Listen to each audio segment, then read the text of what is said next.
दोस्तों नमस्कार। आप देख रहे हैं ग्लोबल रिपोर्ट इंडिया और आज हम बात करने जा रहे हैं उस घटना की जिसने दक्षिण एशिया की राजनीति को हिलाकर रख दिया है। तुर्की की राजधानी अंकारा में हुए एक अंतर्राष्ट्रीय सुरक्षा सम्मेलन में अफगानिस्तान के तालिबान प्रतिनिधिमंडल और पाकिस्तान के राजनयिकों के बीच जो कुछ हुआ उसने पूरे क्षेत्र में नई हलचल पैदा कर दी है। कहा जा रहा है कि इस बैठक में दोनों देशों के प्रतिनिधियों के बीच कड़ी बहस, आरोप प्रत्यारोप और 15 घंटे तक चली गुप्त बैठक हुई। तुर्की ने कई बार बीच बचाव करने की कोशिश की, लेकिन मामला इतना गर्म हो गया कि अंततः पाकिस्तानी डेलीगेशन को रातों रात होटल बदलना पड़ा।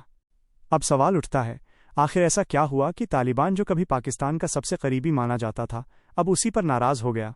क्या तुर्की की जमीन पर दक्षिण एशिया की नई शक्ति संतुलन की शुरुआत हो चुकी है? आइए जानते हैं पूरी कहानी। तुर्की के विदेश मंत्रालय द्वारा आयोजित regional stability and piece conference में एशिया के कई देशों के प्रतिनिधि शामिल हुए थे। सम्मेलन का उद्देश्य था अफगानिस्तान में स्थिरता, मानवीय सहायता और सीमा सुरक्षा को लेकर साझा नीति बनाना। पहले दिन सब कुछ सामान्य लग रहा था। तुर्की, कतर, ईरान और रूस के प्रतिनिधि आपसी सहयोग पर चर्चा कर रहे थे। लेकिन जैसे ही सम्मेलन के तीसरे सत्र में अफगानिस्तान का मुद्दा उठा, माहौल अचानक बदल गया। तालिबान के विदेश उपमंत्री ने मंच से बयान दिया, हम किसी देश की छाया में नहीं रहेंगे। अफगानिस्तान अब स्वतंत्र है और हमारी नीतियां हमारे लोगों के हित में होंगी। ये बयान सीधा पाकिस्तान की ओर इशारा कर रहा था, जिसने दशकों तक अफगान नीति को प्रभावित किया। पाकिस्तानी प्रतिनिधि मजनूफ खान ने तुरंत प्रतिक्रिया दी, अफगानिस्तान की स्थिरता तब तक संभव नहीं जब तक वो क्षेत्रीय वास्तविकताओं को स्वीकार न करे। इस पर तालिबान डेलीगेशन के प्रमुख अब्दुल क़य्यूम मुत्ताकी ने तीखी प्रतिक्रिया दी और उसी पल दोनों पक्षों के बीच तीखी जुबानी झड़प शुरू हो गई। अंकारा की 15 घंटे की गुप्त बैठक। इस बहस के बाद तुर्की के मध्यस्थों ने दोनों प्रतिनिधियों को होटल कॉनराड अंकारा में एक बंद कमरे की बैठक में बुलाया।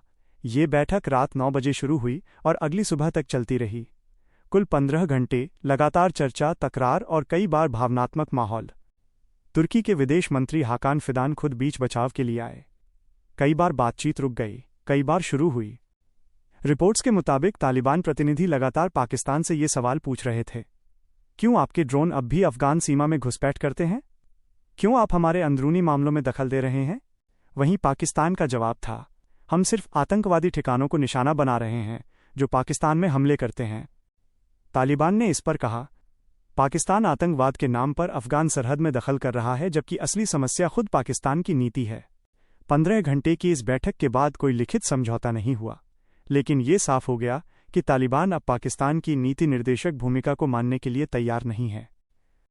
बदल रहे हैं रिश्ते, तालिबान क्यों नाराज है? दोस्तों, तालिबान और पाकिस्तान के रिश्ते बहुत पुराने हैं। 1990 के दशक में जब तालिबान पहली बार सत्ता में आया, तब पाकिस्तान उसका सबसे बड़ा समर्थक था। ISI और पाकिस्तानी सेना ने तालिबान को वित्तीय और सामरिक सहयोग दिया था। लेकिन समय के साथ तालिबान बदल गया और अब उसकी नई पीढ़ी पाकिस्तान की छत्रछाया से निकलना चाहती है। 2021 में जब अमेरिका ने अफगानिस्तान छोड़ा तो तालिबान ने सत्ता संभाली।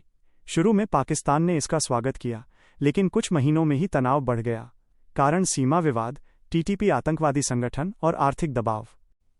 तालिबान बार बार कहता रहा कि TTP हमारे देश में नहीं है, जबकि पाकिस्तान का दावा है कि TTP को अफगान भूमि से समर्थन मिल रहा है। यहीं से रिश्तों में दरार पड़नी शुरू हुई। तुर्की की मध्यस्थता और भारत पर असर। तुर्की इस पूरे मामले में मध्यस्थ की भूमिका निभा रहा है। वो नाटो का सदस्य भी है, लेकिन इस्लामी दुनिया में उसकी पकड़ भी मजबूत है। तुर्की के लिए ये एक मौका था इस्लामी देशों के बीच सुलह कराने वाला नेता बनने का। लेकिन तुर्की को भी समझ आ गया कि अफगानिस्तान और पाकिस्तान के बीच का विवाद केवल सीमा का नहीं, बल्कि सत्ता और पहचान का है। तुर्की के एक अधिकारी ने मीडिया से कहा, ये झगड़ा 2 देशों का नहीं, बल्कि 2 सोचों का है। एक पुरानी सोच जो निर्भरता चाहती है और एक नई सोच जो स्वतंत्रता चाहती है। भारत इस पूरे घटनाक्रम पर बारीकी से नजर रख रहा है। अफगानिस्तान में भारत के विकास प्रोजेक्ट्स, इंफ्रास्ट्रक्चर सहायता और मानवीय मदद तालिबान की नज़रों में सकारात्मक असर छोड़ रही है। अगर तालिबान पाकिस्तान से दूरी बनाता है तो भारत के लिए अफगानिस्तान में स्थिरता और संपर्क की नई संभावना खुलती है। हालांकि भारत ने अब तक तालिबान को औपचारिक मान्यता नहीं दी है, लेकिन बैक चैनल कूटनीति के जरिए दोनों देशों के बीच संवाद जारी है। कई विश्लेषक मानते हैं तुर्की सम्मेलन में तालिबान का ये रुख भारत के लिए अप्रत्यक्ष रूप से लाभकारी हो सकता है। चीन और रूस दोनों ने इस पूरे विवाद पर कोई सार्वजनिक बयान नहीं दिया, लेकिन बीजिंग में रणनीतिक हलकों में चर्चा है कि अगर तालिबान पाकिस्तान से दूरी बनाए रखता है तो चीन के लिए सीपीईसी विस्तार योजना को झटका लग सकता है। रूस के लिए भी यह चिंता का विषय है, क्योंकि वो मध्य एशिया में तालिबान को स्थिर शक्ति के रूप में देखना चाहता है ताकि उग्रवाद सीमित रहे। इसलिए दोनों देशों का मौन रणनीतिक प्रतीक्षा की स्थिति को दर्शाता है। पाकिस्तानी डेलीगेशन को क्यों बदलना पड़ा होटल? सूत्रों के मुताबिक अंकारा में पाकिस्तानी प्रतिनिधियों को रातों रात होटल बदलना पड़ा। कारण तालिबान डेलीगेशन के समर्थकों और मीडिया के तीखे सवाल। तुर्की प्रशासन ने सुरक्षा बढ़ा दी और सम्मेलन के अगले सत्र में पाकिस्तान के प्रवक्ता को वीडियो लिंक के जरिए जोड़ना पड़ा। ये अपने आप में शर्मनाक स्थिति थी, क्योंकि पाकिस्तान दशकों तक तालिबान का संरक्षक माना जाता रहा है। अब वही तालिबान अंतर्राष्ट्रीय मंच पर पाकिस्तान से जवाब मांग रहा था। नया अफगानिस्तान और बदलता शक्ति संतुलन। तालिबान सरकार अब नए अफगानिस्तान की बात कर रही है। वे चाहते हैं कि अफगानिस्तान अपनी आर्थिक, राजनीतिक और सुरक्षा नीति खुद तय करे। इसका मतलब ये नहीं कि वे पश्चिम के करीब जा रहे हैं, बल्कि वे अब संतुलित कूटनीति अपनाने की कोशिश में हैं। तुर्की, कतर और रूस जैसे देशों के साथ तालिबान के संबंध बढ़ रहे हैं। भारत को भी मानवीय सहायता और शिक्षा प्रोजेक्ट्स के जरिए फिर से जोड़ा जा रहा है। ये संकेत है कि तालिबान अब अपने पुराने पाकिस्तानी निर्भर मॉडल से बाहर निकलना चाहता है।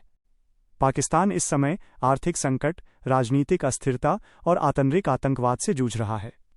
टीटीपी, तहरीक-ए-तालिबान पाकिस्तान, उसके लिए सबसे बड़ी चुनौती बन चुकी है। हर महीने सीमा पार हमले बढ़ रहे हैं और जनता का भरोसा घटता जा रहा है।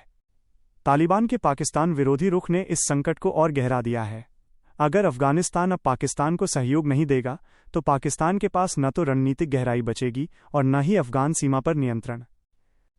अंत में तुर्की सम्मेलन बिना किसी संयुक्त घोषणा के समाप्त हुआ, लेकिन ये बैठक दक्षिण एशिया की नई कूटनीतिक कहानी लिख गई। अब ये साफ है कि तालिबान पाकिस्तान के अधीन नहीं, बल्कि समान स्तर पर बात करना चाहता है।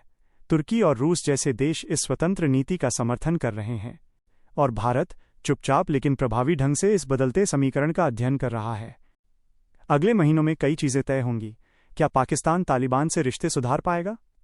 क्या तालिबान अंतर्राष्ट्रीय स्तर पर मान्यता हासिल कर पाएगा? और क्या भारत को अफगानिस्तान में अपनी उपस्थिति बढ़ाने का नया मौका मिलेगा? अगर तालिबान ने पाकिस्तान के प्रभाव से पूरी तरह दूरी बना ली तो ये दक्षिण एशिया के शक्ति संतुलन को हमेशा के लिए बदल देगा। दोस्तों, तुर्की की इस बैठक ने यह साबित कर दिया है कि आज की दुनिया में कोई भी रिश्ता हमेशा का नहीं होता। नीतियां बदलती हैं, हित बदलते हैं और साथ ही बदलती है राजनीति की दिशा। तालिबान अब वही नहीं रहा जो 1990 के दशक में था, और पाकिस्तान अब वो नहीं है जो उसे नियंत्रित कर सके। ये कहानी सिर्फ दो देशों की नहीं, बल्कि उस नई एशियाई कूटनीति की है जो आज आकार ले रही है। आपका क्या मानना है? क्या तालिबान सच में स्वतंत्र विदेश नीति बना पाएगा, या पाकिस्तान फिर किसी नए तरीके से उसे अपने प्रभाव में ले आएगा? कमेंट में अपनी राय जरूर बताइए। जय हिंद।